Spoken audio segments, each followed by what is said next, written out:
فیل مبارکه سوره چې د قران عظیم شان یو سل 15 سوره ده په مکه معظمه کې را نازله شوې ده 15 مبارک آیاتونه لري تلاوت او پښتو ترجمه یې له لومړي آیت څخه اوري أعوذ بالله من الشيطان الرجيم پناه وړم الله تعالی شړل شوی شیطان څخه بسم الله الرحمن الرحيم د الله په نوم چې ډیر زیات مهربان پورا رحم لرونکی دی ألم تر كيف فعل ربك بأصحاب الفيل تاو نلیدل چې ستا پروردگار د فیل څښتنانو سره څه وکړل ألم يجعل كيدهم في تضليل وأرسل عليهم طيرا أبابيل ترميهم بحجارة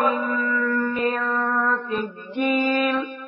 فجعلهم كعصف مأكول آیا هغه د هغو چالو ول شان نکړ او پر هغو باندې د مرغانو سیلونه ولېګل چې پر هغو د پخې شوی خټې تیږي غورځولې بیا د هغو حالت داسې وګرځاو لکه د څارویو شخوند وهلي واخه